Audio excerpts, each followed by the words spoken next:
Presento, mi nombre es María Paula Tapias, soy estudiante de quinto semestre y hoy vamos a dar la tutoría sobre fagocitosis y explosión respiratoria. Pero antes de empezar, me gustaría preguntarles cómo les ha ido en Inmuno, hasta el momento qué temas han visto. ¿Hay alguno en particular que les dé dificultad? Porque para este tema necesitamos entender, por ejemplo, lo que es inflamación, cositas del sistema de complemento, inmunidad innata. Entonces, para que me comenten un poquito y saber si tengo que ahondar en algunos temas para que la tutoría quede súper clara. Los escucho. Hola.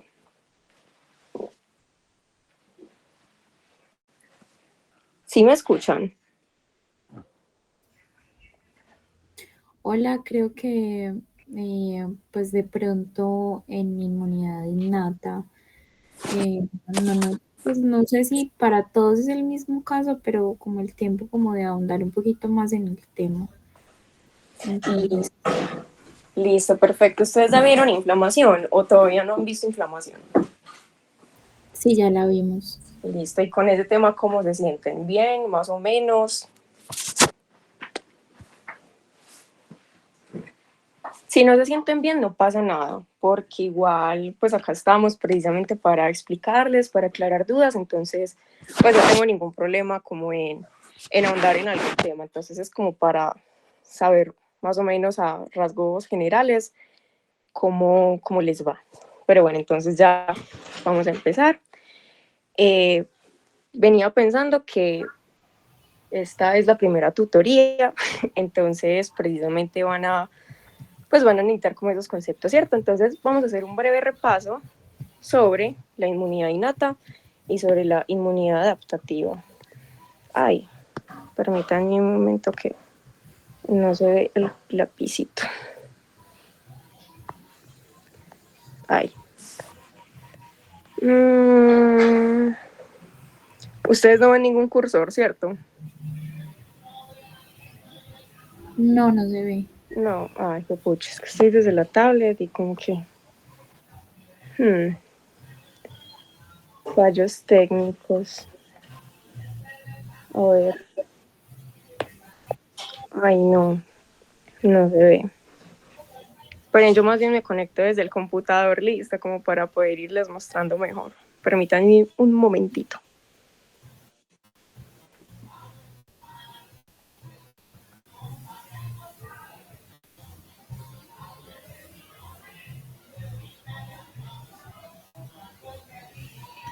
Yo porque salí ahí.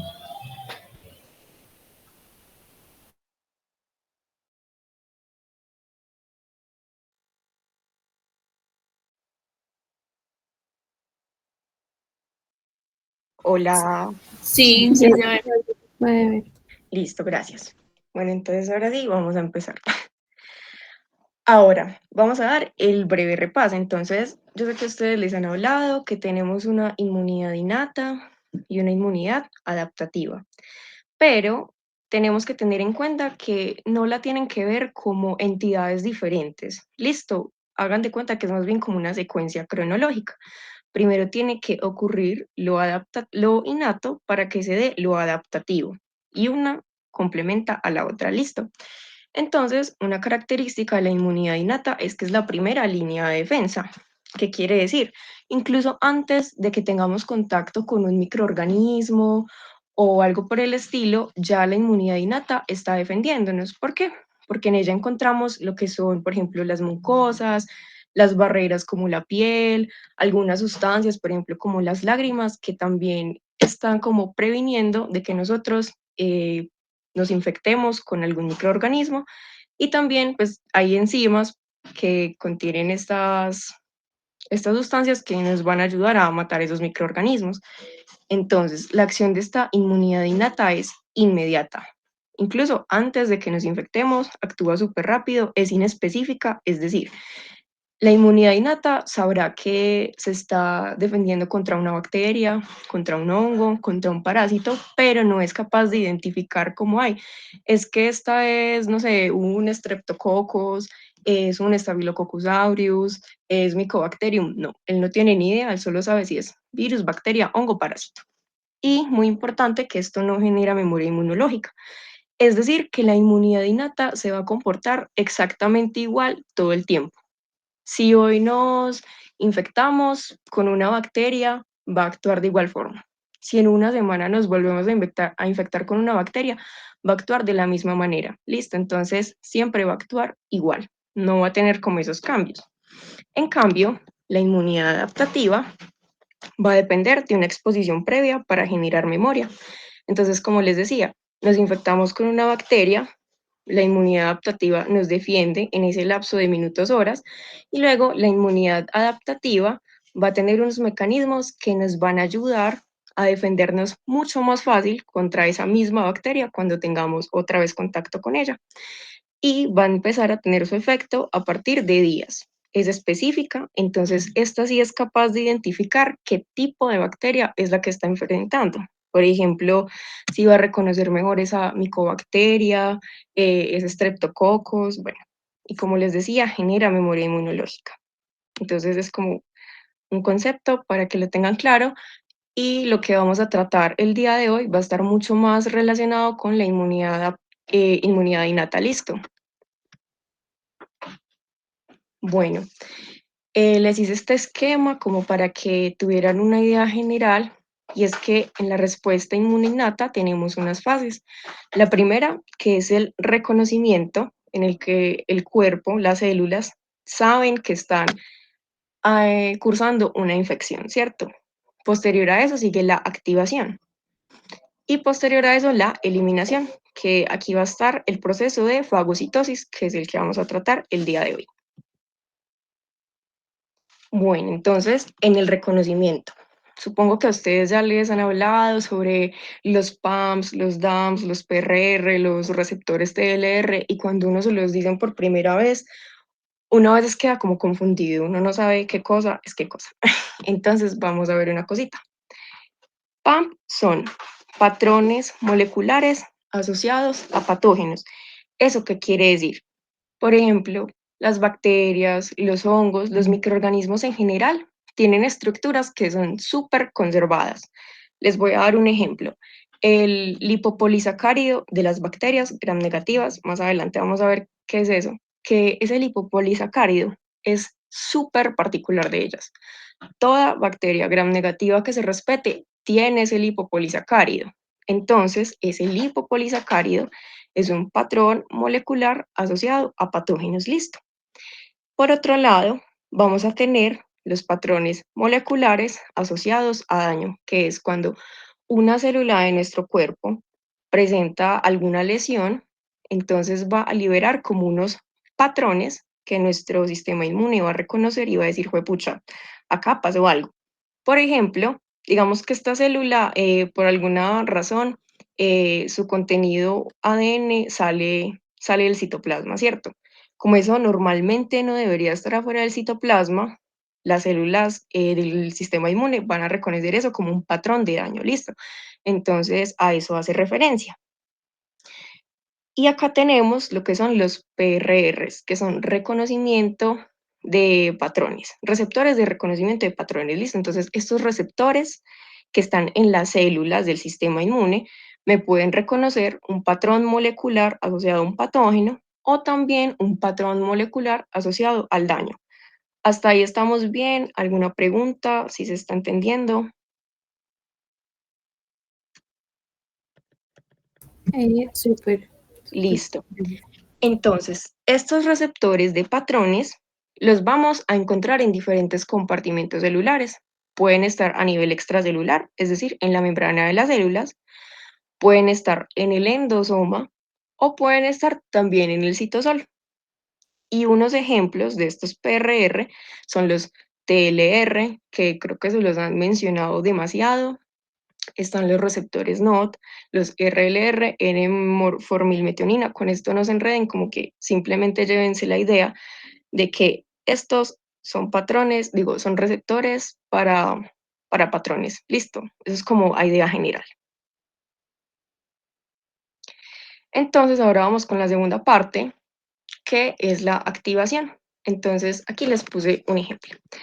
Esta es una célula del sistema inmune y esta parte que está en azulito es un receptor PRR. Listo. En este caso, pues quise poner el ejemplo de un TLR2 y ese TLR2 está a nivel de la membrana celular, o sea, afuerita, y va a reconocer el péptido glicano. El péptido glicano es una estructura súper conservada de las bacterias gram positivas. Entonces aquí está esta célula reconociendo ese péptido glicano de la bacteria por medio de su TLR2, ¿cierto? Entonces, ¿qué pasa cuando se activa un receptor, muchachos? Lo que se les ocurra, lo que pase por sus mentes, no tiene que ser la respuesta correcta. En la diapositiva dice. ¿Qué pasa si se activa un receptor?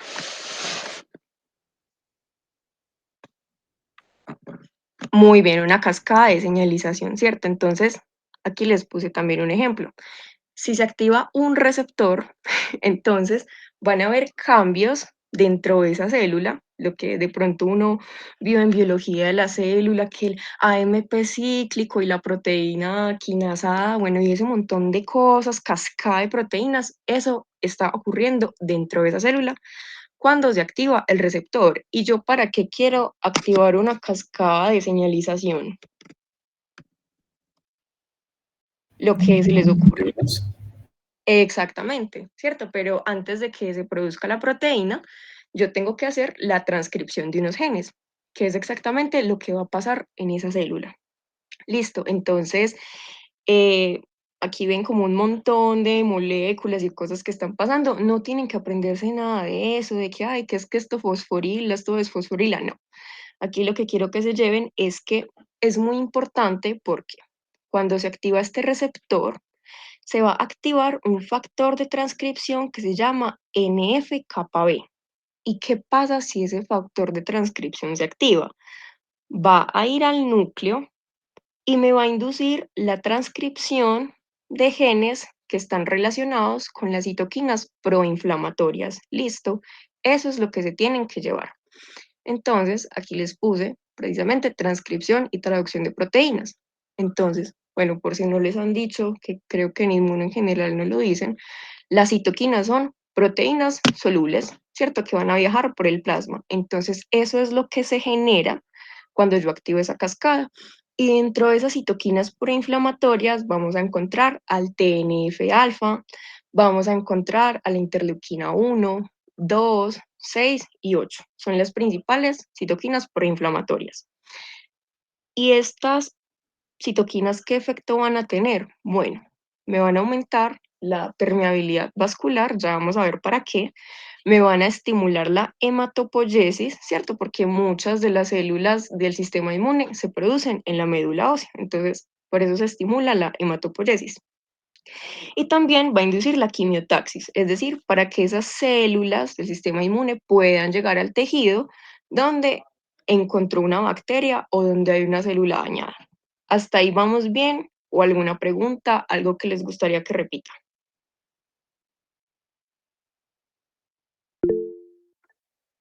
Dime, espérate, ya te leo por acá. Ay, oh, dale, habla, tranquila, que es que no me pude meter al...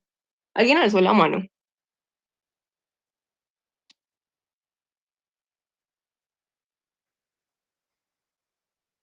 Bueno, parece ser que no. Es que son reacciones. Cuando tú preguntas algo, te empiezan a reaccionar. Como que sí, entendieron.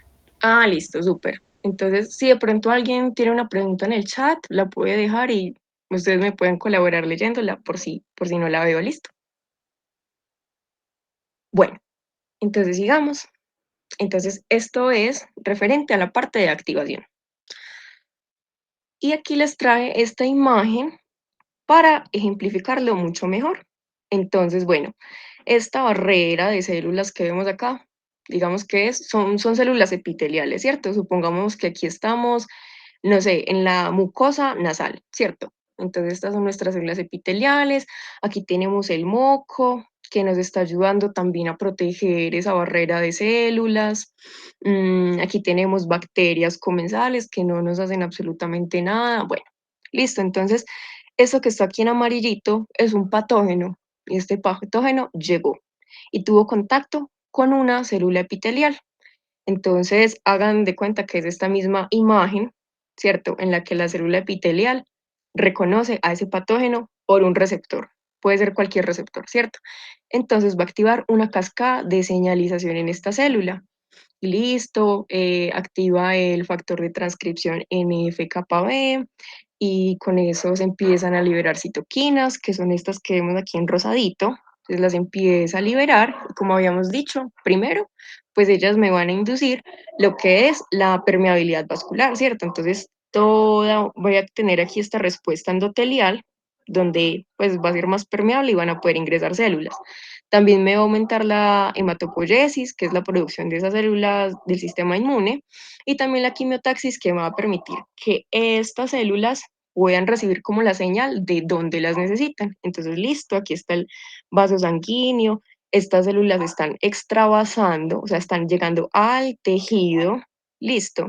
Y aquí vamos a ver, por ejemplo, un macrófago que ya va a fagocitar ese patógeno que cruzó la barrera, esta célula dendrítica, que bueno, en este momento no vamos a hablar mucho de ella porque está más que todo relacionada con respuestas adaptativas, pero ella también va a reconocer ese patógeno. Por aquí vamos a ver, no sé, este es un neutrófilo, etcétera, etcétera.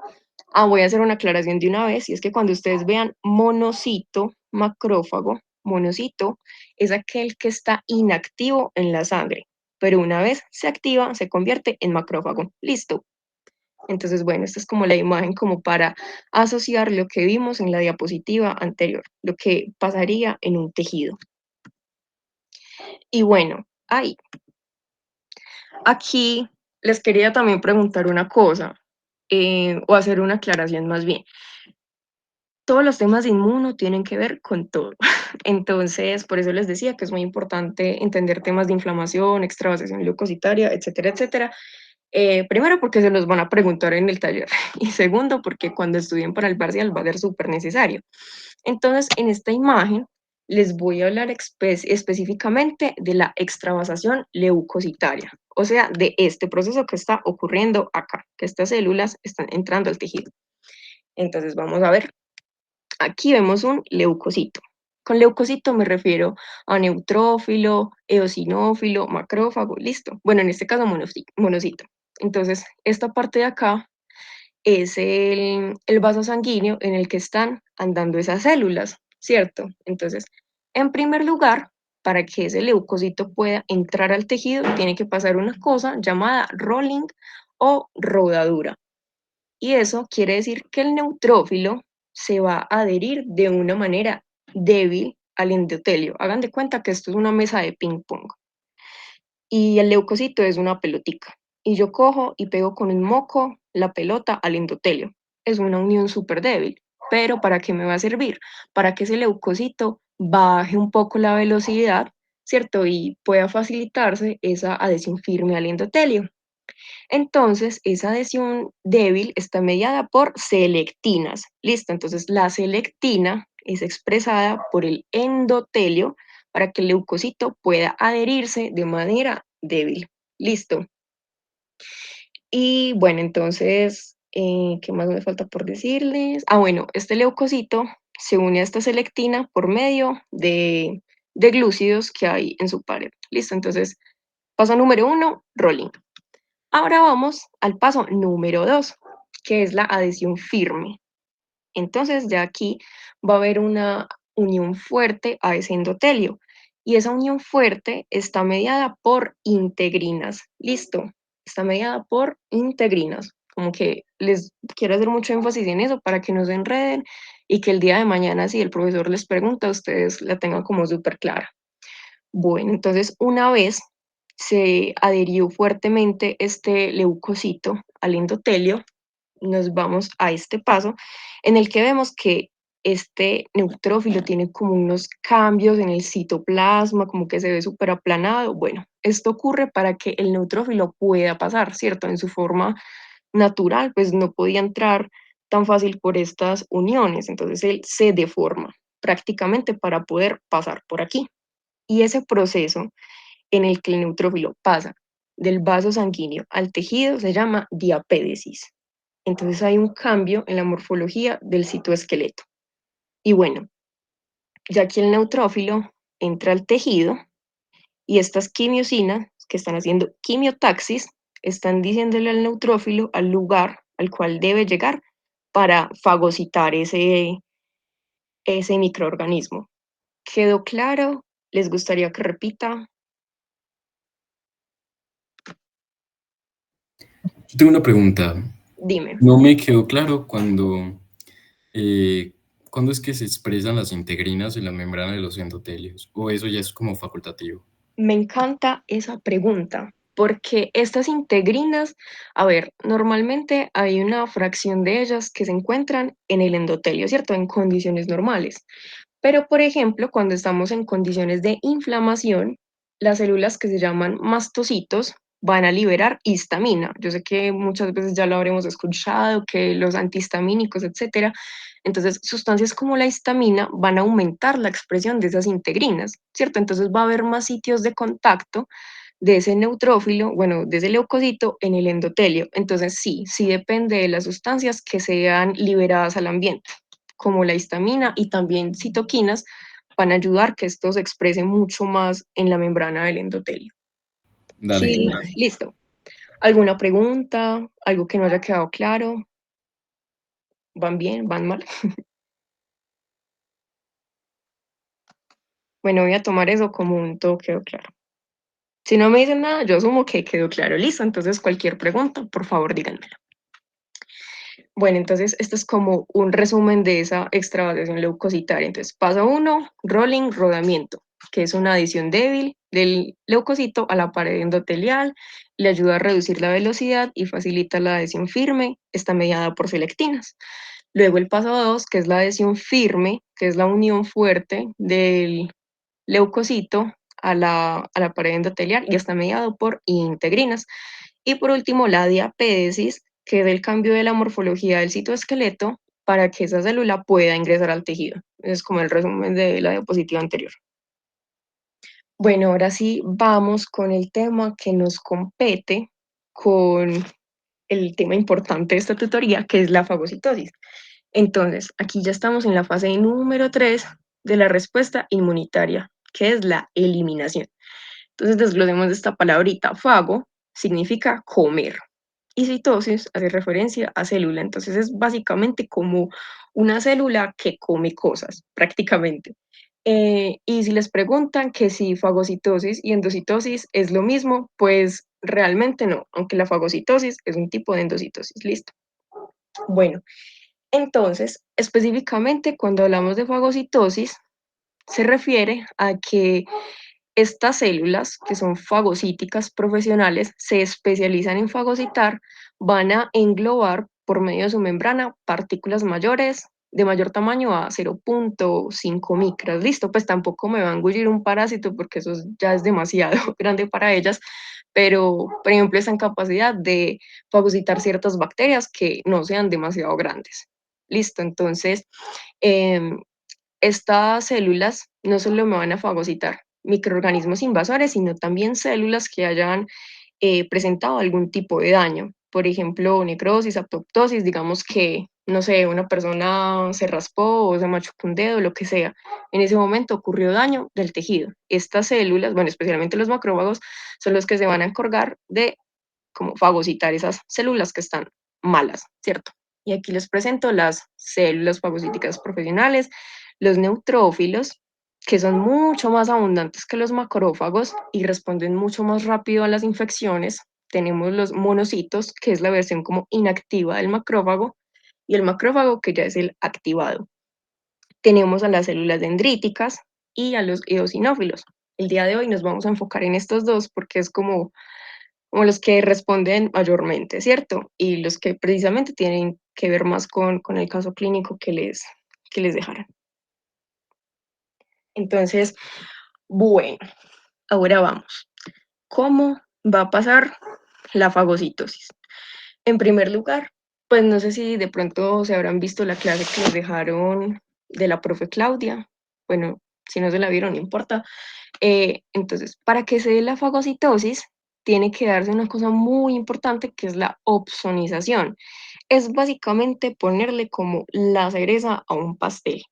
Usted ve un pastel y de por sí dice, qué rico ese pastel, ¿cierto? Pero si yo le pongo una cereza o le pongo una crema, algo que a usted le guste mucho, le dan muchas más ganas de comer ese pastel. Entonces, la opsonización es un proceso de marcaje por medio de proteínas solubles que se van a depositar en la membrana de esos microorganismos para facilitar la fagocitosis por parte de neutrófilos y macrófagos. Entonces, esas proteínas son las que hacen parte del sistema de complemento. ¿Ustedes ya vieron complemento? Sí. Listo. Bueno, entonces, ¿quién se las dio? Se las dio el profe Cristian. No sé, pues un morenito que da la clase súper bien explicada. Ah, entonces sí fue Cristian. Bueno, entonces qué chévere que se las haya dado porque ese tema es también importante. Entonces, bueno, ustedes ya en la clase habrán visto que hay 3 vías para que este sistema de complemento se active. Listo, entonces la vía clásica, que es cuando hay una reacción de antígeno-anticuerpo, esto hace parte de la inmunidad adaptativa. ¿Por qué? Porque la inmunidad adaptativa es la que se encarga de generar anticuerpos, ¿cierto? Entonces, en la inmunidad innata, pues van a actuar más que todo la vía alterna y la vía de las lectinas, pero realmente no es como tan wow, no es como tan importante, ¿cierto? Que la vía alterna ocurre por la hidrólisis espontánea del C3. Entonces, bueno, si se acuerdan de esa clase, ¿quién me dice qué moléculas del complemento son las que se encargan de opsonizar? No importa si la respuesta no es la correcta, aquí estamos para... C35. ¿Cómo? C35. Vamos a ver. Bueno, entonces, para que, sí, C3 en efecto es una de esas moléculas importantes que nos van a opsonizar, pero específicamente los fragmentos B. Los fragmentos B son los que se van a adherir a la membrana. Listo. Y los A, pues van a salir solubles y van a tener otras funciones. Ahí esperen un momentico.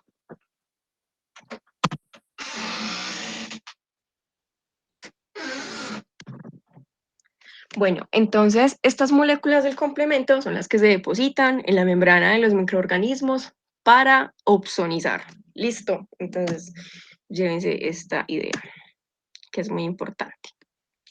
Bueno, entonces, listo, ocurrió todo este proceso que les conté, se extravasó el leucocito, hizo rolling, se adhirió firmemente al endotelio, hizo diapesis, llegó al tejido y dice, ¿qué hay para hacer hoy? Entonces, uno se pregunta, ellos cómo hacen para saber qué es lo que tienen que fagocitar, cómo harán eso. Entonces, lo primero es que lo que hablábamos del complemento, ellos en su membrana tienen unos receptores que les permite reconocer al fragmento C3b, C4b y C1q. Entonces, ya cuando se une ese receptor con el ligando, ya dicen, aquí tengo que fagocitar esto, ¿cierto? También hay otro mecanismo que son por los receptores de reconocimiento de patrones, que son los receptores de lectina tipo C.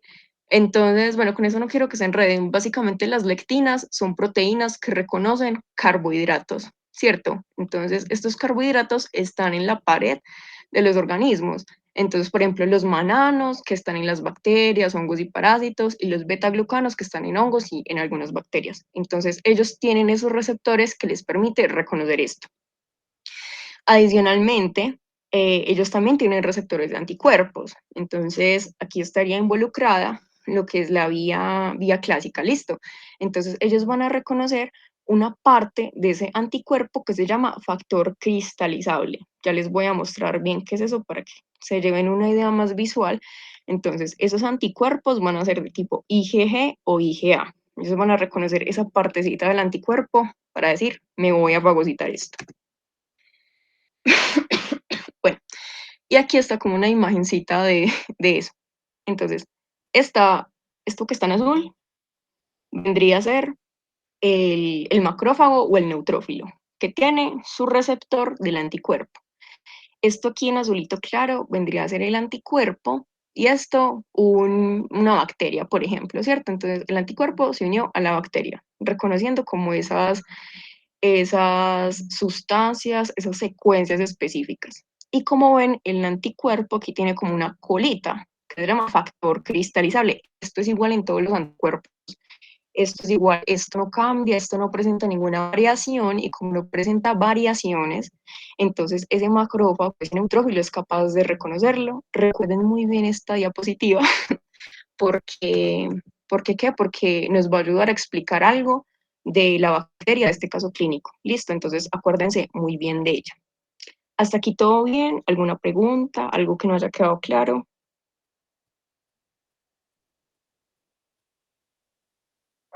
¿Todo bien? ¿Todo correcto?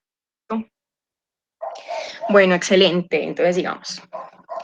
Bueno, entonces aquí les traje una imagen ejemplificando lo que es la fagocitosis. Entonces, esta imagen está cortada en dos porque no me cabía en la diapositiva. Entonces, esta es la parte 1 y la de la derecha es la parte 2. Listo, entonces vámonos a esta parte 1. Aquí vemos un macrófago slash neutrófilo, listo, que tiene un receptor para opsoninas del complemento. Entonces aquí tiene un receptor para el fragmento C3b del complemento. Aquí vemos que tiene un receptor para anticuerpos, que sería este de aquí, y otro receptor para lectina, ¿cierto? Entonces vemos aquí esos tres receptores. Listo, entonces resulta y pasa que se activaron esos receptores. Y como les dije, cada vez que se activa un receptor, hay algo a nivel interno de esa célula que también se va a activar. ¿Y eso qué va a hacer? Es que va a hacer una fosforilación en la actina de esa célula, ¿cierto? Entonces, eso le va a permitir a la célula como empezar a abrazar este microorganismo. Cambia su citoesqueleto y lo empieza a engullir en su membrana. Entonces, listo, ingiere ese microorganismo y lo va a engullir en una cosa que se llama fagosoma. Ahí es donde entra ese microorganismo, en el fagosoma. Y resulta y pasa que las células tienen una organela que se llama lisosoma, y en este lisosoma hay un montón de enzimas que generan daño a, pues, a diferentes estructuras de la célula, ¿cierto? Entonces, empezando por eso están contenidas en esta membrana, y sucede que este lisosoma se va a fusionar con el fagosoma y me va a formar el fagolisosoma. Listo, entonces lo tenemos acá en la segunda parte de la imagen. Tenemos el fagolisosoma. ¿Y qué pasa cuando se une el fagosoma y el lisosoma? Bueno, entonces van a empezar a ocurrir unos mecanismos, ya sean dependientes de oxígeno, que van a ser los radicales libres del oxígeno, o los de nitrógeno, que me van a atacar las estructuras del microorganismo, o también vamos a tener unos independientes del oxígeno, que son esas enzimas que estaban en el lisosoma. Listo, entonces vamos a ver cómo es que dentro de este fagolisosoma se generan esos daños. Vamos a verlo de una manera más detallada. Entonces, bueno, todo esto que les voy a describir está ocurriendo aquí. Entonces, otra pregunta del taller: ¿qué es el estallido respiratorio? Entonces, es un proceso metabólico en el que las células fagocíticas producen radicales libres del oxígeno. Entonces, libres del oxígeno. No vayan a decir que radicales del nitrógeno, porque esto no es estallido respiratorio. Únicamente se consideran libres del oxígeno, que es esta partecita de acá. Entonces, ¿cómo se forma eso? Listo, lo vamos a explicar. Resulta y pasa, cuando se da la unión de este fagolisosoma, en la membrana de este fagolisosoma se empieza a expresar una enzima que se llama NADPH oxidasa. El NADPH, muy bien sabemos que es una enzima que se encuentra en el citosol. Listo, entonces esta enzima lo que va a hacer es empezar a donar electrones. Recordemos que los electrones tienen una carga negativa. ¿Y a quién se los va a donar? Al oxígeno. Entonces este oxígeno me va a quedar con carga negativa. ¿Y qué pasa si queda con carga negativa? Que se vuelve súper inestable, muchachos. Entonces, como es inestable, va a buscar pegarse a lo que sea y va a empezar a dañar estructuras, ya sea de pared celular, de ADN, lo que sea. O sea, eso mata lo que sea, ¿cierto? Pero este superóxido aunque sí es potente, no es tan potente como el peróxido de hidrógeno, ¿cierto? Esto es como la, el radical libre de oxígeno más potente. Y aquí les dejo como los nombres de las enzimas, ¿listo? Entonces, la que cataliza esta reacción es la NADPH oxidasa, de superóxido pasa a peróxido de hidrógeno gracias a la superóxido dismutasa. También tenemos otra especie reactiva de oxígeno que es el ácido hipocloroso. Y eso está mediado por la mieloperoxidasa, que es una enzima que se encuentra en el lisosoma. ¿Listo? Entonces, estas son las especies reactivas del oxígeno. Esto es súper dañino. Y por acá tenemos otro lado donde tenemos los radicales libres del nitrógeno. Entonces, ¿qué va a pasar? Lo que este aminoácido, que es la arginina, va a convertirse en citrulina y en óxido nítrico por medio de esta enzima. Listo. Y me va a generar peroxinitrito. Pues esto no se lo tienen que aprender, esto es solo como más bien para que lo entiendan, para que lo relacionen. Listo. Entonces, todas estas sustancias que están acá van a generar daño en las estructuras de los microorganismos, van a empezar a atacar todo, que es lo que vemos aquí, como que esta bacteria se está empezando a morir por estas especies de oxígeno. Bueno, eso es lo que está ocurriendo. Y vemos esta partecita de acá, que es muy importante también para el taller, y es que ven que el peróxido de hidrógeno se disoció en agüita y en oxígeno. Bueno, resulta y pasa que hay bacterias que tienen una enzima que se llama catalasa. No todas, pero hay unas que las tienen. Y que cuando están dentro de este fagolisosoma activan esa enzima y convierten esto en agüita y oxígeno. ¿Eso qué hace? Nada. Pues no les pasa absolutamente nada. Entonces son capaces de evadir el estallido respiratorio o la fagocitosis por medio de esa enzima, que es súper importante. La bacteria que están viendo en este caso clínico tiene catalasa, por cierto. Entonces, para que lo vayan como asociando. Listo. Hasta este momento una pregunta, si quedó clara esta parte. Yo sé que es un poquito enredada porque ya es como más química, pero quedó claro. Yo tengo una pregunta con respecto a la catalasa de la bacteria. ¿Toda la fracción de peróxido de hidrógeno se termina disociando o hay alguna que avance hasta ácido hipocloroso? Bueno, la verdad, no sabría decirte por lo que tengo entendido. O sea, las bacterias catalasa positiva tienen esa capacidad de evadir completamente la fagocitosis. Y no es como que obligadamente el peróxido de hidrógeno tenga que convertirse en ácido hipocloroso, como que son reacciones que se pueden dar, pero no necesariamente tienen que darse. ¿Sí me hago entender? No es como que el proceso sea como secuencial o que tengan que darse todas las etapas, pero yo supongo que si una bacteria tiene catalasa ya la hace inmune prácticamente a todo este proceso y muy poquita cantidad de este peróxido de hidrógeno podrá hacerle daño. Pues era una cosa súper mínima, la verdad, porque esas bacterias son capaces de sobrevivir dentro de la célula. Ok, dale, gracias. Dale, con gusto. Yo tengo una pregunta. Dime. Pues la catalasa es esa enzima que los defiende contra ese estallido respiratorio, ¿cierto? Pero ¿qué hay de los otros mecanismos que son independientes del oxígeno? Como las enzimas Listo, eso que lo hay vamos a son ver. oxidadas. Lo vamos a ver en la siguiente diapositiva. Precisamente de eso Ah, se trata la siguiente. Listo, tranquilo, no te preocupes. Bueno, entonces, en la anterior diapositiva vimos los dependientes de oxígeno. Aquí vamos a ver los que no son dependientes de oxígeno. Entonces, como les decía, son enzimas que se presentan en el lisosoma de las células, pero específicamente en el neutrófilo hay unos gránulos que ustedes les van a encontrar como gránulos azufirófilos. Bueno, tiene un nombre como, yo nunca pude con ese nombre, ¿vale? Pero bueno, el neutrófilo tiene unos gránulos con ese poco de enzimas que también generan daño en las bacterias. Y en el caso acrófago, esas enzimas van a estar contenidas en proteasas lisosomales. Entonces, como ejemplo de esos mecanismos tenemos a la lisozima. La lisozima es un péptido que va a dañar el péptido glucano de las bacterias gram positivas. Entonces, sí, le daña prácticamente su estructura y en esa sustancia las bacterias no pueden vivir. Entonces, lo ataca, listo.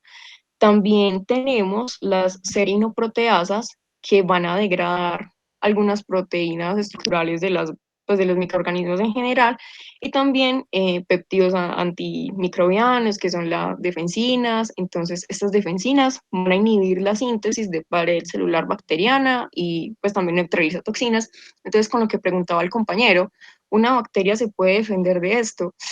Pues realmente en lo que yo he leído y en lo que al menos hemos visto en salud de infección, no, pero vean que las bacterias se encuentran cualquier manera de escapar del sistema inmune. Entonces, por ejemplo, hay bacterias que sí tienen como enzimas que defienden de estas serinoproteasas, pero de pronto no tiene catalasa, entonces solo se va a defender de esto, y la catalasa como que la puede, bueno, digo, el peróxido de hidrógeno la puede matar, ¿cierto? Pero pues como que eso ya varía mucho entre bacteria y bacteria, porque las bacterias tienen unos factores de virulencia que uno no se imagina que existen, y uno le dice, Dios mío, ¿qué es esto que se inventó esta bacteria para escapar? Entonces, puede que los tenga, puede que no los tenga, depende de la evolución de la bacteria.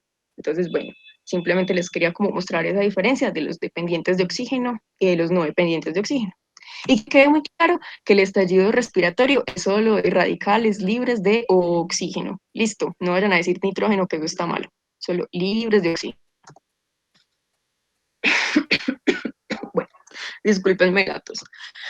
Entonces, vamos a ver también unas diferencias esenciales que hay entre neutrófilos y los macrófagos. Los procesos que les conté anteriormente ocurren en ambas células, pero estas células tienen unas diferencias fundamentales. Entonces, la primera, su origen. Los neutrófilos vienen de la médula ósea. Los monocitos, los macrófagos, los que uno normalmente habla y ve circulando en sangre, también vienen de médula ósea, pero nosotros tenemos una subpoblación de macrófagos que se llaman macrófagos residentes de tejido. No son iguales a un macrófago común y corriente, porque ellos se especializan en ese tejido. Por ejemplo, la microglia del cerebro son macrófagos residentes de tejido que adquieren como características de ese lugar en particular, y esas células en específico provienen del saco vitelino, pues bueno, se da durante el desarrollo fetal, ¿cierto? Otra característica es que los neutrófilos, ustedes no han visto que ellos tienen como ese núcleo con muchos lóbulos, como que parece que estuviera segmentado, pero al mismo tiempo como que se unen. Bueno, ellos tienen este núcleo, y esta característica los hace muy particular, porque tener su núcleo segmentado les permite como que moverse mucho más fácil y pasar la barrera endotelial más fácil, ¿cierto? Porque este núcleo se puede deformar. En cambio, el núcleo del macrófago realmente no se deforma tan fácil. El macrófago le da un poquito más de dificultad pasar esa barrera endoteliar, precisamente por sus características morfológicas. Entonces, como que bueno, también esa es una diferencia importante. Otra diferencia es que el neutrófilo tiene una respuesta mucho más rápida a estímulos, pero dura muy poquito tiempo en el tejido. O sea, él dura en el tejido por ahí 1, 2 días y se muere, pero responde muy rápido. Listo. En cambio, el macrófago llega más lento, llega tarde a chisme, él se entera por ahí 2 días después y tiene una respuesta más prolongada, dura más tiempo en el tejido, haciendo ese proceso de fagocitosis, y puede hacer fagocitosis más de una sola vez, porque este macrófago puede dividirse, mientras que el neutrófilo no, él no tiene la capacidad de dividirse. Un neutrófilo hace una sola fagocitosis y se murió. Entonces, es como este meme mero que dice como, recuérdenme como un héroe. Bueno, los neutrófilos son como así un poquito dramáticos. Los neutrófilos también tienen una baja producción de citoquinas, entonces lo que libera un neutrófilo no va a ser como tan eficiente para llamar más leucocitos, para generar más inflamación, en tanto que un macrófago sí, él produce muchas citoquinas, esas cascadas de señalización súper activadas que les va a permitir llamar más respuesta inflamatoria. Bueno, entonces, como dijimos anteriormente, pues responden muy rápido, entonces son más abundantes en respuestas inmunes iniciales, mientras que el macrófago está más abundante en respuestas inmunes finales. ¿Por qué? Porque el macrófago también se encarga de limpiar los desechos de toda esa batalla campal. Entonces, Él se encarga de fagocitar los restos del neutrófilo, los restos de bacterias que hayan quedado por ahí, los restos de daño de tejido. Él se encarga de limpiar todo eso y también interviene en la remodelación y reparación del tejido. Bueno, entonces el neutrófilo tiene radicales libres del oxígeno, más abundantes y actúan muy rápido, mientras que el macrófago no, realmente tiene, pero son más prominentes que los del neutrófilo. Pero el neutrófilo tiene un óxido nítrico más bajito, en cambio la especialidad del macrófago sí va a ser generar esas especies reactivas del nitrógeno, porque tiene más concentración de óxido nítrico.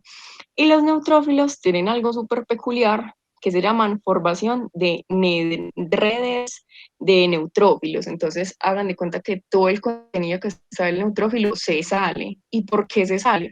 Porque él también tiene un límite para fagocitar, él no puede fagocitar cosas muy grandes. Entonces, cuando él dice, juepucha, no puedo fagocitarme esto, pero tengo que matarlo, me voy a desgranular para que lo que hay dentro de mí logre matar esa bacteria, lo que haya allá afuera. En cambio que el macrófago no se desgranula, él no forma eso. ¿Listo?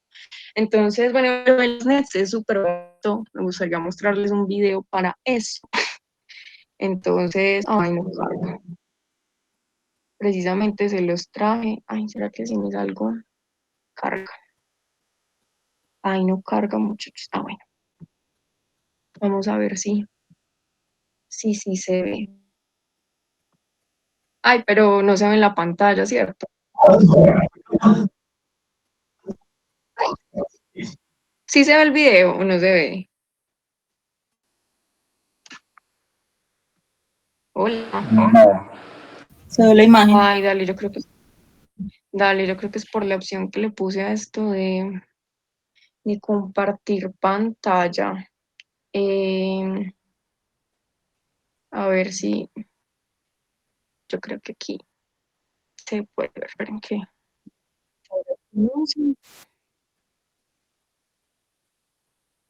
Ahí. Entonces yo les voy a ir narrando idea, porque este audio no es como el mejor del mundo. Ah, ¿sí se ve o no? Ay, no, mentiras, como que no se está viendo. Ya, After a kill, the hunter does something pero unexpected. todavía no. It casts a net to Ay, no, capture es que additional prey. Tenemos el audio, pero Neutrophils no are lo efficient assassins who expect to die, Bueno, not entonces yo les voy a reproduce. mostrar. Their Básicamente, DNA este es is un utilized as yet neutrófilo another weapon in que their está arsenal. activado.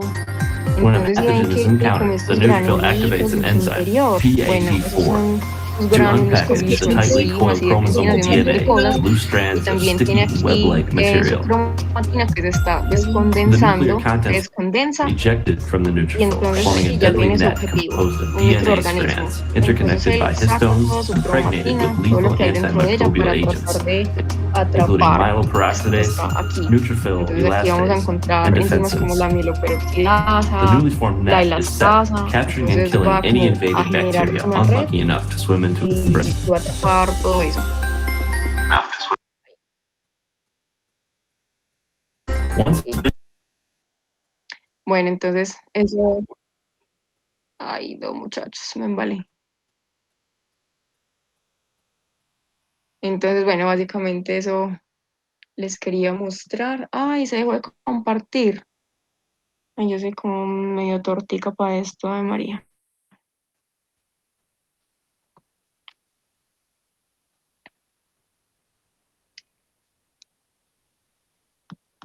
Mm, mm, mm, mm, mm.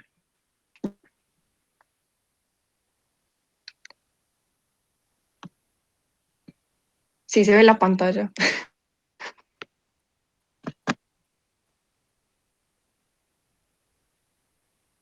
Ahora sí. Listo, ahora sí. Sí me escuchan, ¿cierto? Sí, o no, que no sé si el micrófono apagado. Hola. Sí. Sí. Bueno, entonces estas son las trampas de neutrófilo, las que llamamos NETs. Entonces, esto sí lo puede hacer el neutrófilo, el macrófago, no, a él no le da el ki para esas cosas. Bueno, entonces, ya vimos como las diferencias esenciales entre neutrófilo y macrófago. explicamos cómo se da el proceso de fagocitosis. ¿Les quedó claro o hay algo que no hayan entendido? Algo que ustedes dijeron, no, como que me enredé con esto no lo entendí, o todo bien.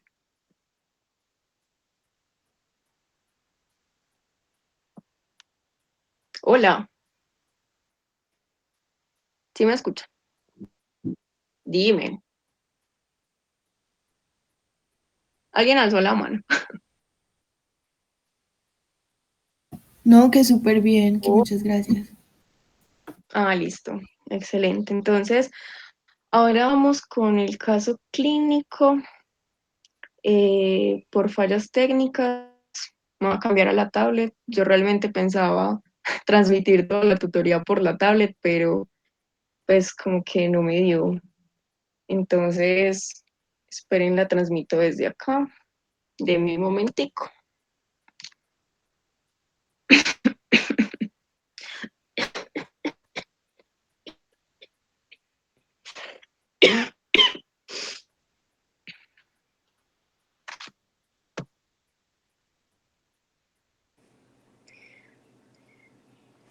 Listo.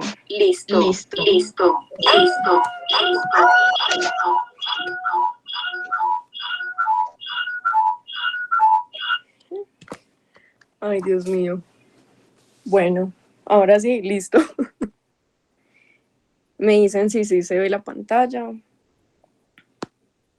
¿Sí se ve? Sí. Hola. Hola. ¿Sí me escuchan? Sí, sí se ve. Y sí te escuchamos. Bueno, entonces ahora vamos con el caso clínico. Alguien que porfa lea el caso clínico que está ahí en la pantalla.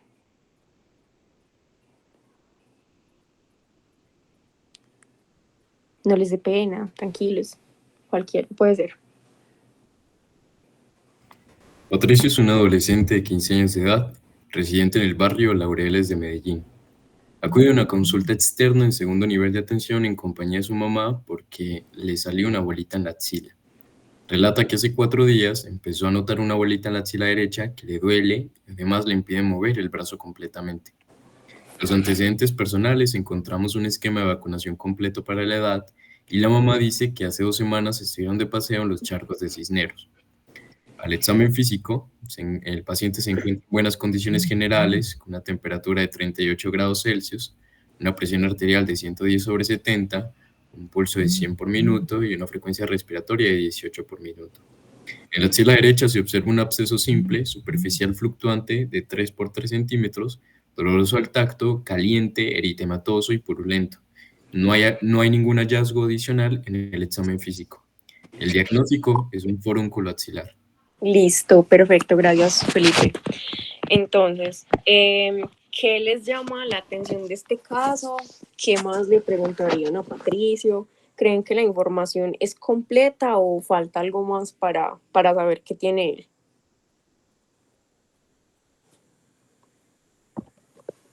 Bueno, entonces les voy a hacer una ayudita. Digamos, empecemos con, bueno, Patricio, 15 años de edad. Ahí, 15 años de edad, listo. Residente del barrio en Laureles, Medellín. De solo ver como el lugar en el que vive, ¿ustedes qué podrían pensar de él? Él, no sé, podría tener alguna infección relacionada con la contaminación del agua. ¿Creen que está expuesto constantemente a microorganismos que le hagan enfermarse o consideran que en el barrio Laureles de Medellín hay unas buenas condiciones salubres? ¿Qué piensan de eso?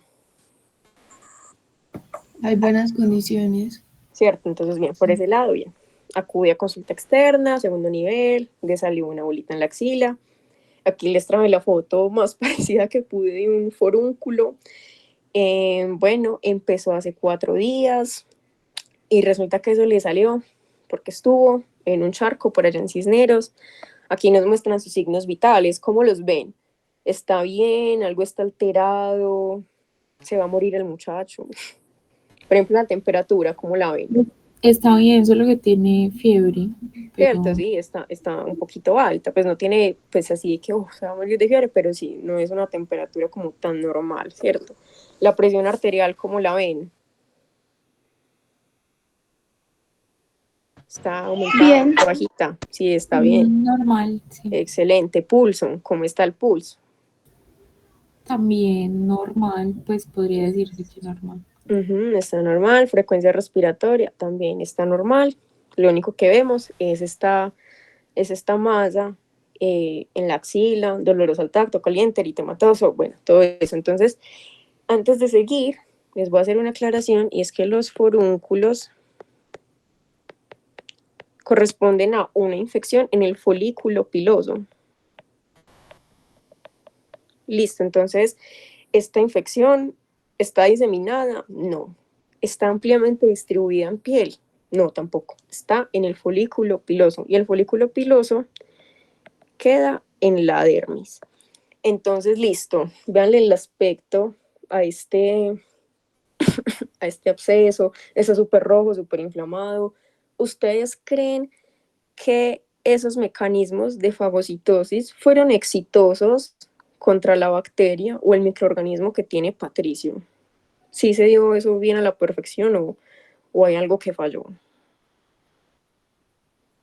Algo falló porque encontramos pus, que sería como el exudado, ¿no?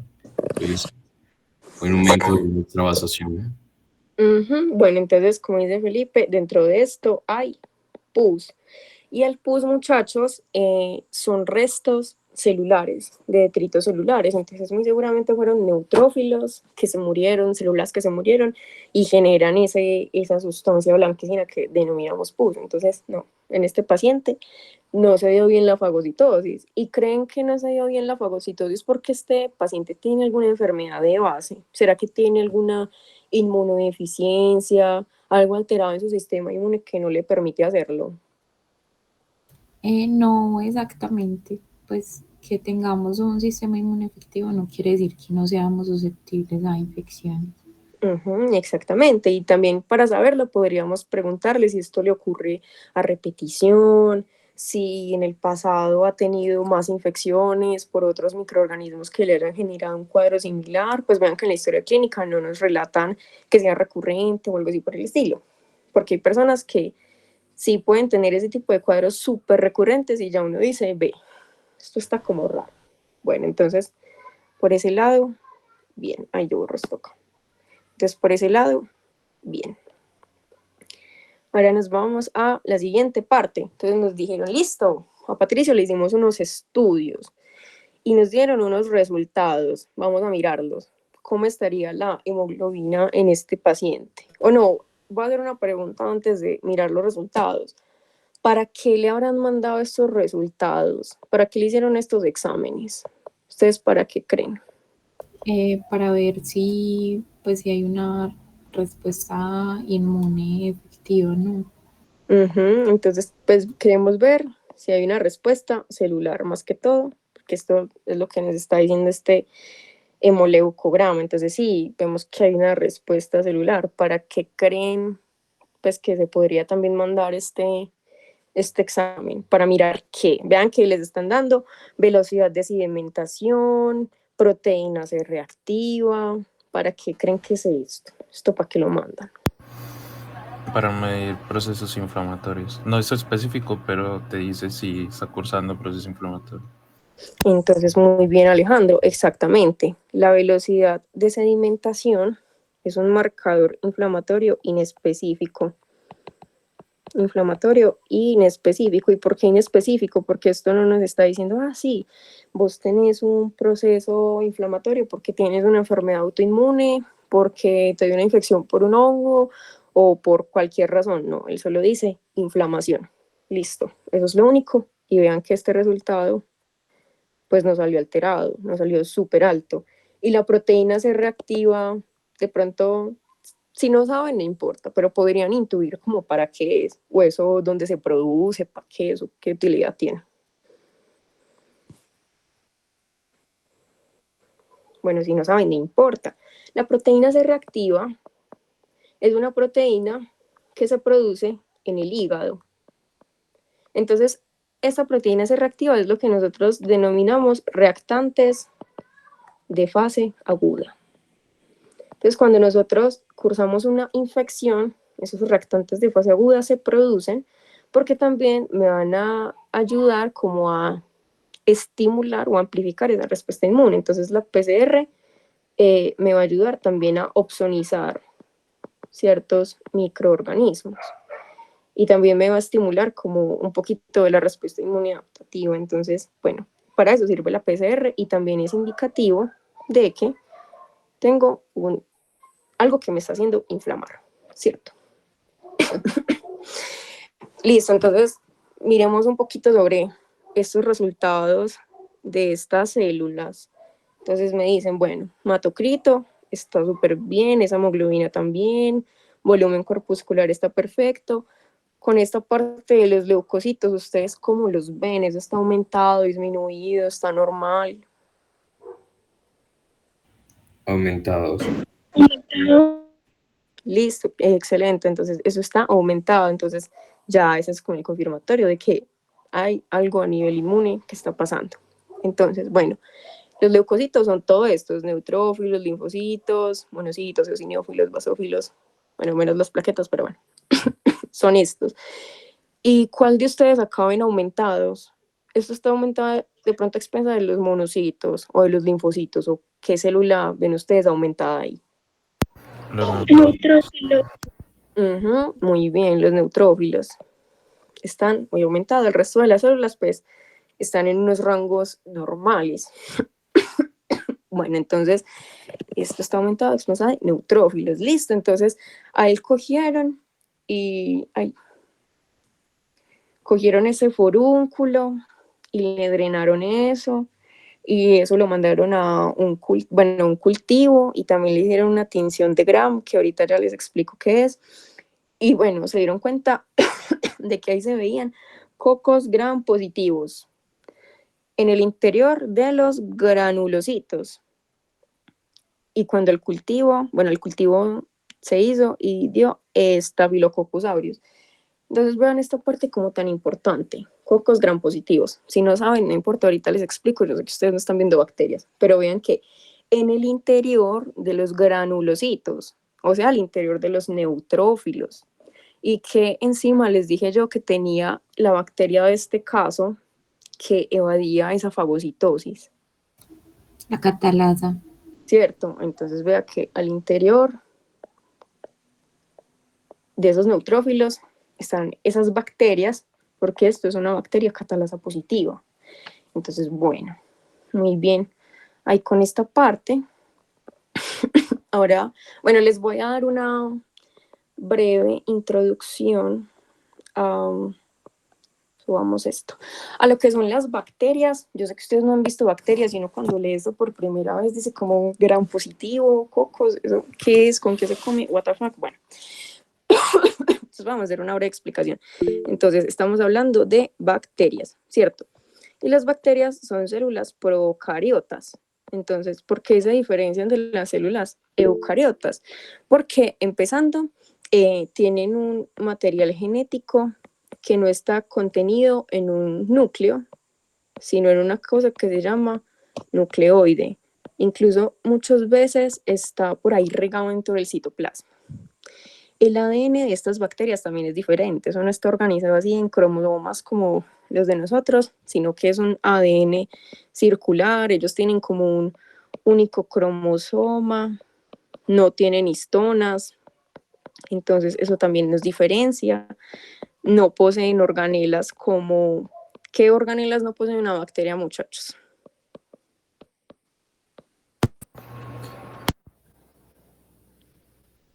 Bueno, si no saben... No tienen núcleo. Ajá, ¿qué otra organela no tienen las bacterias? Retículo endoplasmático. Ajá, y no tienen retículo endoplásmico, no tienen aparato de Golgi, no tienen lisosomas, no tienen muchas organelas, pero sí tienen ribosomas. Y esos ribosomas no son iguales a los de una célula eucariota. Tienen unas subunidades diferentes. Los ribosomas de ellos son 70S, pues tienen dos subunidades, uno como 50S, 30S, pero bueno, eso no importa. Además de eso, las bacterias tienen pared celular. Nuestras células solo tienen membrana. Listo, entonces aquí esto va a ser súper importante para la clasificación de las bacterias, porque esta pared celular está compuesta de muchas cosas, de glúcidos, de ciertos ácidos grasos, de unas sustancias especiales, pero, por ejemplo, en las que denominamos gram positivas, vamos a encontrar algo que se llama péptidoglucano, que yo se los he mencionado a lo largo de la tutoría. Mientras que en las gram negativas encontramos más que todo lipopolisacárido. Pero bueno, ¿y yo de dónde saqué esta clasificación que si gram positiva o gram negativa? Bueno, la tinción de gram básicamente lo que hace es teñir los componentes de esa membrana. Entonces, él se encarga de teñir el péptidoglucano. Entonces, al teñirse, eso se ve morado. Y las gram negativas tienen muy poquito péptidoglicano. Pero como tiene muy poquito, se alcanza a teñir. No mucho, pero se tiñe. Y cuando se tiñe, eso se ve rosado. Listo, eso quedó como claro. ¿O alguna pregunta con eso? Pues igual esto es una descripción súper general como para poder entender el caso clínico. Pero hasta ahí bien o enredado. Sí, súper bien. Listo, entonces, perdón muchachos. Entonces, las bacterias tienen unas cosas que se llaman factores de virulencia y no solo las bacterias. En general, los microorganismos las tienen, los hongos. Ustedes que están viendo hongos, también los hongos tienen factores de virulencia, los virus también, los parásitos también. ¿Y qué es un factor de virulencia? Es toda estructura, molécula, enzima o gen o cualquier cosa que tenga una bacteria que la va a utilizar para generar daño. Y con generar daño no solo me refiero a que la bacteria se alimente de las células de uno, sino también para evadir respuesta inmune. Entonces, bueno, aquí les voy a dejar como un pastelito que con esos factores de virulencia causan lesión tisular, evasión al sistema inmune. ¿Por qué eso es considerado un factor de virulencia? Porque eso aún así le permite sobrevivir dentro de nuestro organismo. Entonces se hace más fuerte. Listo, también vamos a encontrar unas cosas que se llaman toxinas. Más rato les voy a hablar un poquito de eso. Y, por ejemplo, bueno, voy a dejarlo hasta ahí mientras tanto como para no enredarlos. Entonces, esto es en general. Qué pena interrumpirte, es que alcé la mano y creo que no lo viste. Ay, dime, tranquila. Te iba a preguntar que, pues, en el directo y en el gram, sí, pues, si se observan digamos que las bacterias encapsuladas, quiere decir que son catalasa positiva porque pudieron evadir esos sistemas dependientes de oxígeno. Y otra cosa es que si todas las bacterias gram positivas son catalasa positiva o no. Bueno, no todas las bacterias gram positivas tienen catalasa. Incluso hay bacterias gram negativas que también tienen catalasa. Eso, pues realmente uno como para saber predecirlo, no, pero sí hay como ciertos patrones que lo ayudan a uno a mirar. Bueno, por ejemplo, ahorita les voy a mostrar una clasificación. Que pues sí, las gram positivas sí tienden a tener catalasa. Bueno. Entonces, en general, no entendí tu primera pregunta, lo de la cápsula. ¿Cómo así lo de la cápsula? O sea que cuando hay en el resultado dice que se observan abundantes cocos gram positivos en el interior de los granulocitos. Es decir, que si se logran observar es porque lograron evadir esos sistemas de eliminación dependientes de oxígeno. Ajá, sí, exactamente eso. Pues se supone que con la fagocitosis, que es efectiva, pues uno cuando ve las células no tendría por qué ver ninguna bacteria. Pues no debería por qué. Entonces, el solo hecho de encontrarla adentro, pues ya uno dice, esto no fue efectivo. Incluso no solo con tener catalasa, hay bacterias que son capaces de inhibir la fusión del fagosoma con el lisosoma. Entonces, recuérdense que cuando el fagocita el microorganismo lo encierra en un fagosoma, pero para que empiece a generarle daño a ese microorganismo tiene que fusionarse con el lisosoma. Hay bacterias que son capaces de hacer eso y perfectamente sobreviven dentro de una célula. Entonces, como que existen un montón de mecanismos para, para evadir fagocitosis. Listo, ¿sí quedó claro? Sí, muchas gracias. Y una pregunta adicional a eso, Dime. ¿cuál sería el mecanismo pues como de ataque de las bacterias después de ser fagocitadas y no poderse mover de ahí, pues después de ser encapsuladas? Pues a ver, ellas podrían seguir alimentándose de los, pues como del contenido que hay dentro de la célula, ¿cierto? Pues yo la verdad veo, qué buena pregunta.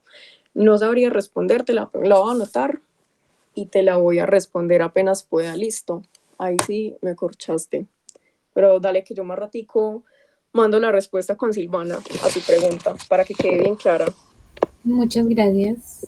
Listo. Bueno, entonces, estas bacterias, entonces aquí les mostré una clasificación, que ve si son gram positivas o gram negativas, pero también las podemos clasificar según su morfología. Entonces, hay unas que son unos cocos. Tenemos los cocos, que los cocos literalmente son unas bolitas, así, unas peloticas. O tenemos los bacilos, que hagan de cuenta que son como una bananita, pues yo no sé, eso parece como un frijol, una cosa así. Entonces nosotros podemos tener cocos gram positivos, cocos gram negativos, al igual que podemos tener bacilos gram positivos y bacilos gram negativos. Entonces esa es como la clasificación en general de las bacterias, ¿listo? Como para que uno entienda de qué está hablando, porque muy duro si no han visto bacterias, eso es todo enredado. Entonces, particularmente el día de hoy vamos a estar hablando de un coco gram positivo, que es el Staphylococcus aureus. Listo. Entonces, ahí. Ahora sí voy a ir a la diapositiva de antes. Ahí. A ver. Listo, entonces acá. Vamos para acá. Entonces, este es Staphylococcus aureus. Y ves que son unas bolitas moraditas. Bueno, específicamente esos cocos también se pueden agrupar como en parejitas o también en como racimo de uva. Esto se le parece mucho a un racimo de uva, ¿no? Entonces, bueno, eso es como súper característico de los estafilococos, de Staphylococcus aureus. Entonces, vamos a ver que los factores de virulencia que tiene Staphylococcus aureus son pues un poquito particulares. Y esta bacteria es responsable de muchas enfermedades, no solo de los forúnculos. Hay unas cosas súper delicadas, súper, o sea, dan mucha impresión verlas, que son causadas por esta bacteria. Incluso está la gastroenteritis. Hay gastroenteritis que la causa esta bacteria, entonces no se limiten a que es solo el forúnculo, no, puede causar de todo. Entonces, bueno, la clasificación que habíamos hecho eran como de los factores de virulencia que están relacionados con la lesión tisular. Entonces esta bacteria tiene una cosa que se llama colagenasa. ¿Qué quiere decir? Una enzima que rompe colágeno. Fin. Listo.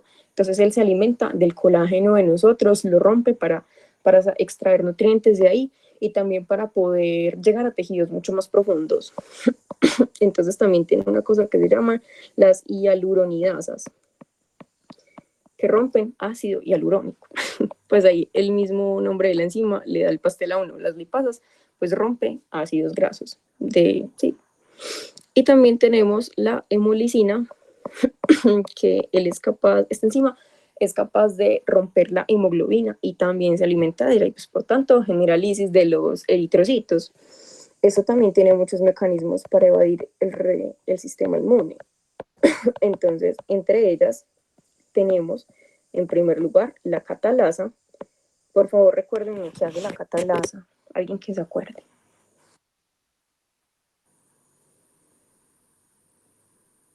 Es la que cataboliza la degradación del peróxido de hidrógeno en agua y oxígeno. Exactamente, listo. Entonces eso hace la catalasa. Aquí les voy a dejar como un dibujito para que se acuerden. Entonces genera agüita y oxígeno. Esto es súper importante.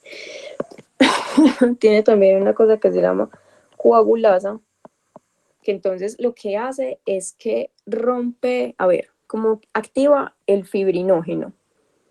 Y entonces cuando se activa el fibrinógeno, me queda fibrina. Entonces él lo que hace es que cuando está circulando en sangre, empieza a como a echarse encima toda esa fibrina, genera un coágulo y el sistema inmune no la reconoce porque cree que es un coágulo cualquiera y pues que va a atacar un coágulo el mismo sistema inmune, ¿cierto? También tiene una cosa que se llama proteína A, que ahorita se las voy a explicar. Tiene que ver con lo que les decía de los anticuerpos que me ayudan a opsonizar ay, pucha, esta tos no me deja, que permite opsonizar los microorganismos. Bueno, entonces les voy a explicar de una vez. Esta proteína A, ¿se acuerdan que decíamos que el anticuerpo tiene como una parte que es el factor cristalizable, ¿cierto? ¿Se acuerdan? Sí.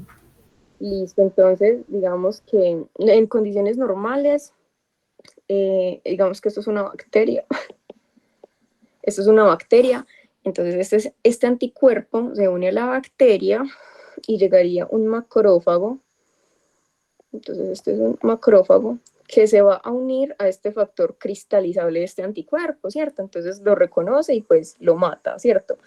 Pero ¿qué va a hacer esta proteína, muchachos? Es que este Staphylococcus es tremendo. Él lo que hace es, este es Staphylococcus, este es estafilo, y él lo que hace, es muy avispado, dice, sí, yo me voy a venir primero al factor cristalizable de ese anticuerpo. Entonces llega el macrófago y dice, ay marica, aquí no hay nada para reconocer.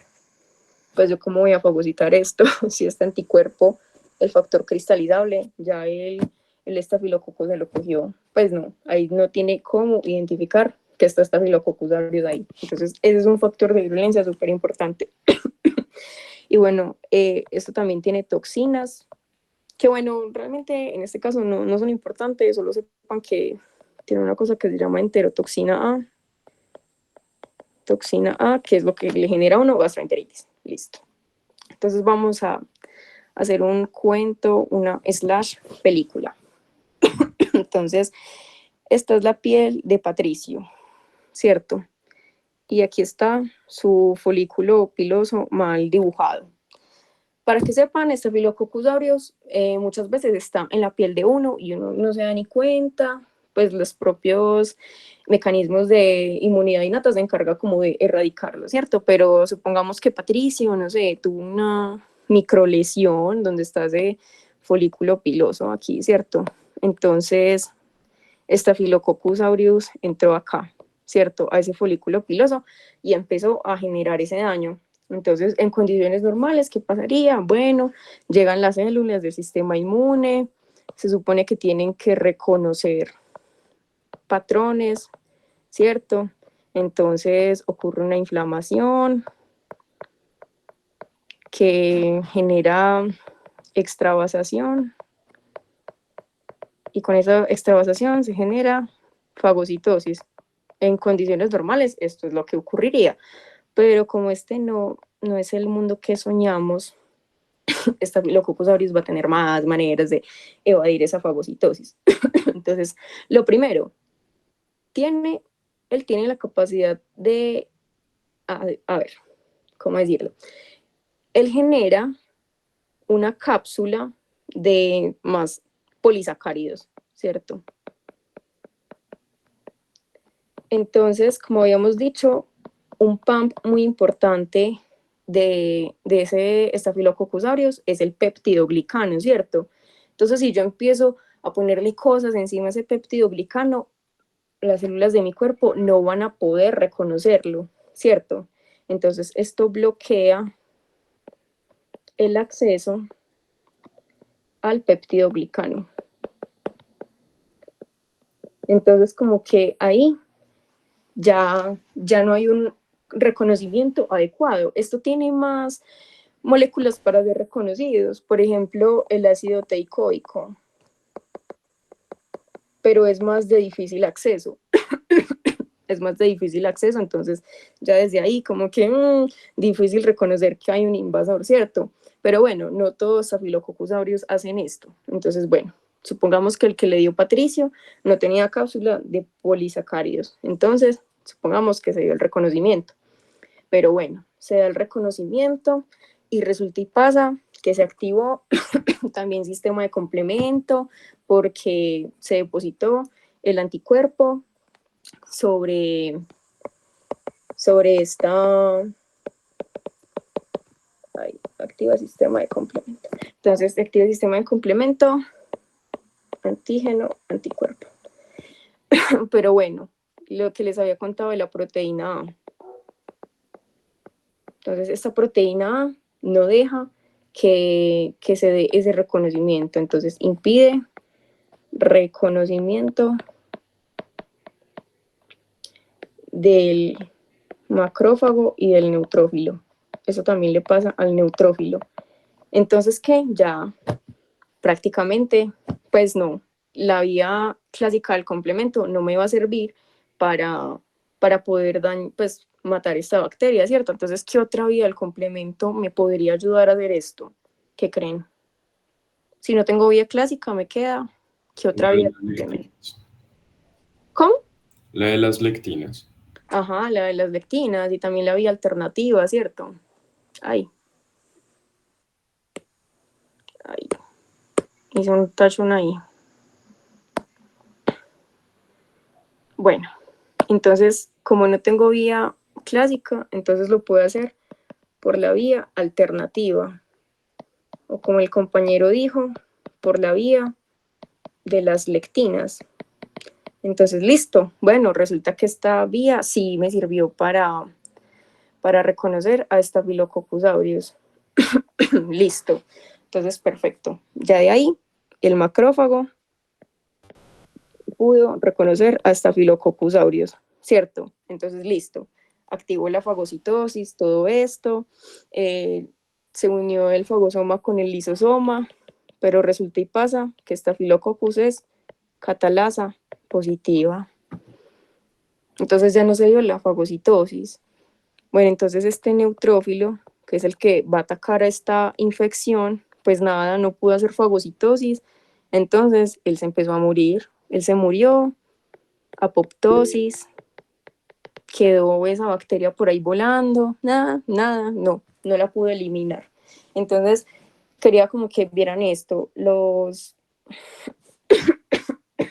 mecanismos o los factores de virulencia que tiene para evadirlo. Yo les había contado que además de catalasa, tenía otra cosa que se llama óxido nítrico sintetasa. Entonces, ¿se acuerdan que habían esos radicales libres de nitrógeno? ¿Cierto? Entonces, no mentiras, no era el nitrógeno, era que después del peróxido se iba a formar ácido hipocloroso. Bueno, resulta y pasa que él también puede eliminar ese ácido hipocloroso. Entonces, no, amor, todo mal ahí, como que no le está dejando muchas vías al neutrófilo para atacarlo. Entonces me elimina el ácido hipocloroso, ya, mal. Pues ya, no tiene nada más que hacer. Bueno, qué pecado del pobre neutrófilo, que no pudo matar a Staphylococcus aureus. Pero bueno, Staphylococcus aureus no se queda corto. Y él dice, sí, bueno, de igual forma yo le voy a seguir sacando más factores de virulencia para que yo sea súper inmune y vos no me puedas hacer nada, ¿cierto? Entonces también tiene otra cosa que se llama proteína, bueno, este nombre es como un poquito largo, proteína de repetición serina aspartato. Ay, yo no creo que ustedes tengan que aprender este nombre, pero pues como que con tal de que sepan cómo funciona, todo bien, listo. Entonces, esto está muy relacionado con el sistema de complemento. De pronto a ustedes, Cristian, les dijo, ¿por qué el sistema de complemento no se activa en las células de uno? O se lo preguntaron, ve, si ocurre la hidrólisis del C3, ¿cómo es que el sistema de complemento no ataca las células de uno? No les dijo nada. bueno, no importa si no les dijo nada y de pronto si no se lo preguntaron en ese momento, bueno, resulta que hay unos inhibidores del complemento, porque eso, pues sí, se puede activar en cualquier momento, pero pues contra las células de uno, imagínense, serían súper dañinos. Entonces, uno de los inhibidores del complemento es el factor H. Entonces, ese factor H está en las células de nuestro cuerpo. Y él lo que hace es que cuando el C3 se deposita en la célula de uno y ve que hay factor H, dice, ah, no, yo aquí no me puedo activar, ¿cierto? Y ya eso es un mecanismo protector hacia nuestras propias células.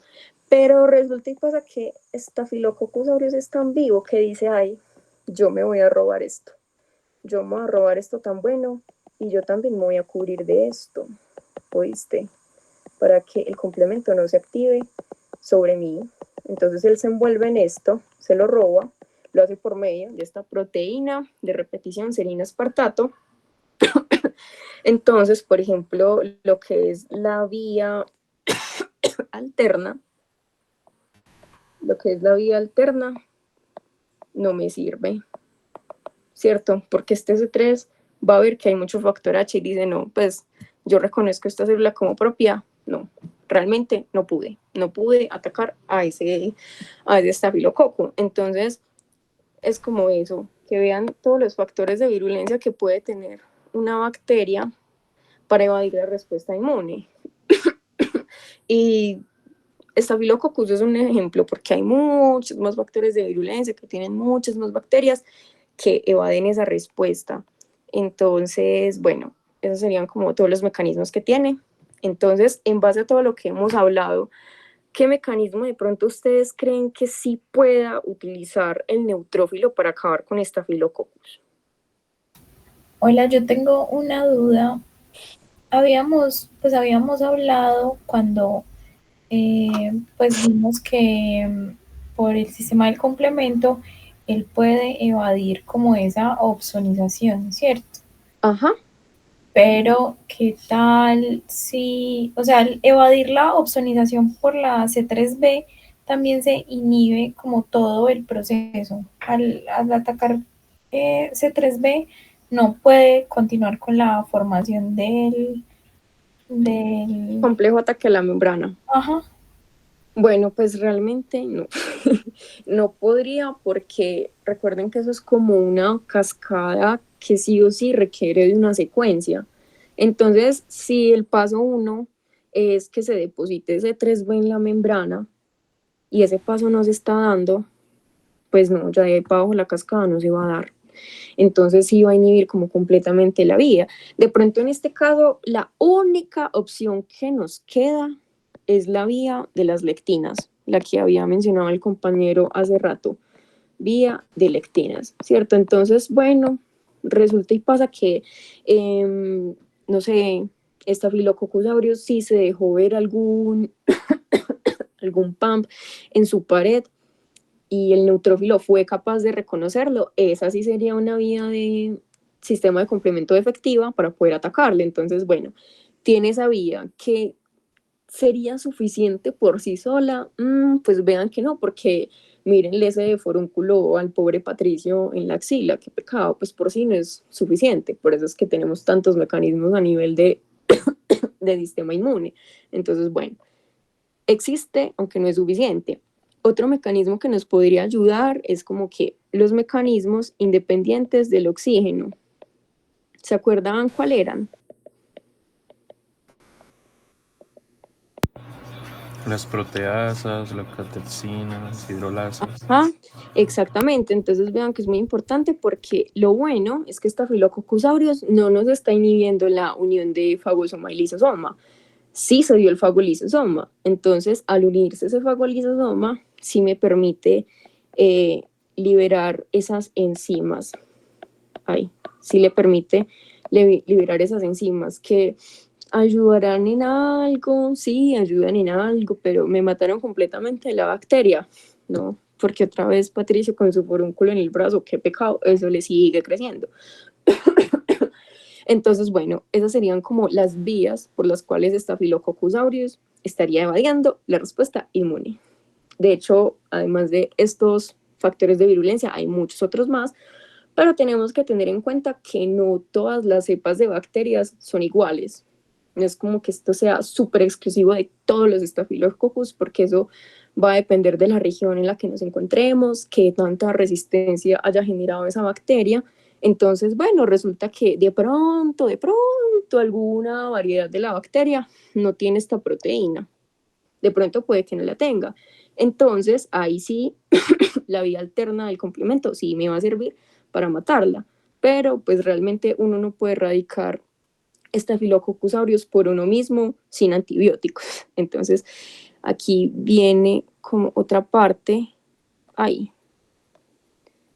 como otra parte del, ahí no, pelados, ya me sé mover casi en esta. Bueno, otra parte del caso clínico, que si mal no vi, a Patricio le habían mandado clindamicina. Ay, yo no pegué esa parte, pero bueno, el caso es que a Patricio le mandaron un antibiótico. Un antibiótico que se llama clindamicina. De pronto alguno sabe este antibiótico qué hace. Si no sabe, no importa, no pasa nada.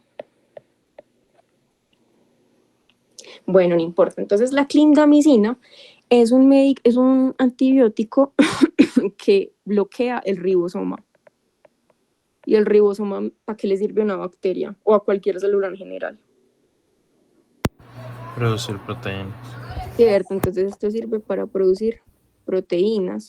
Y esa clindamicina le dice, no vas a producir más proteínas. Entonces, si la bacteria no produce proteínas, pues entonces se muere, porque es supremamente necesario. Entonces, ese fue el antibiótico que le mandaron a Patricio para poder tratar la infección. Entonces, bueno, ese sería el desarrollo del caso clínico. Si quedó claro, les gustaría que repita algo, que esta última parte fue como mucho dibujito y de pronto se siente un poco enredado. ¿Cómo se sienten?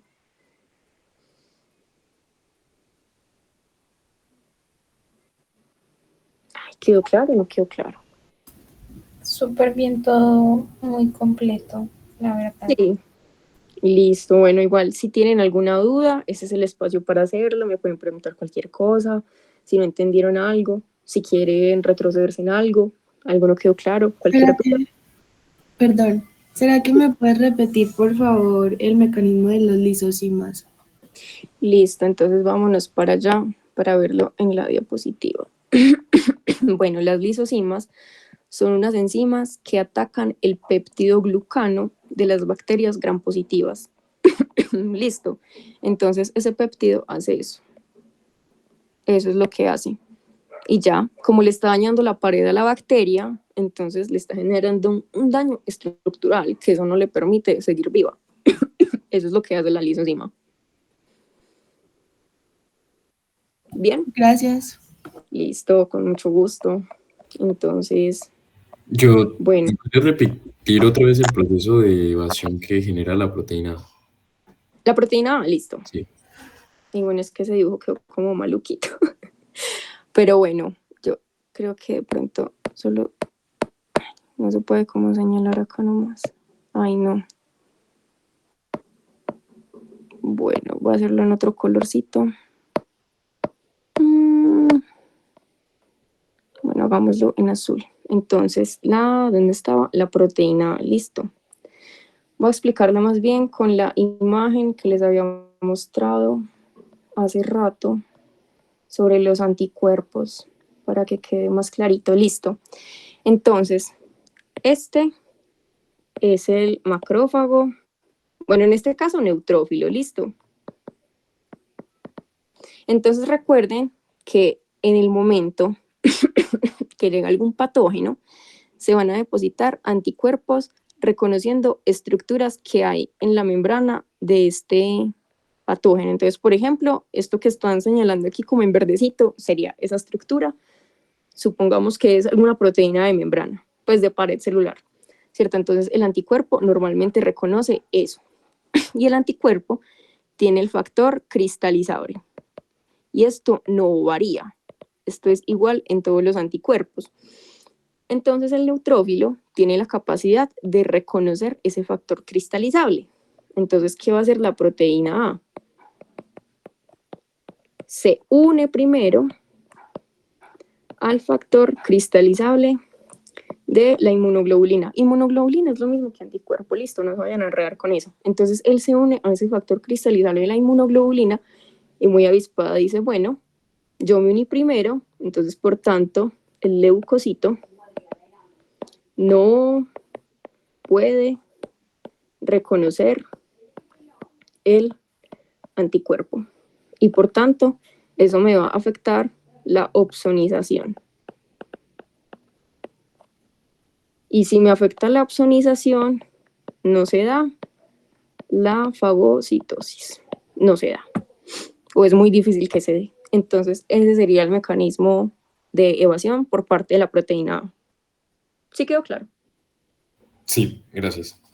Listo, ¿alguna otra pregunta?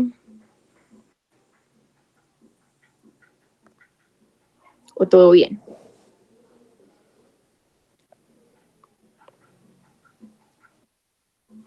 Bueno, muchachos, entonces, bueno, no les mostré las referencias bibliográficas, muy importante, todavía no se me vayan a salir, porfa, que tengo que tomar la asistencia, me lo exigen desde Bienestar.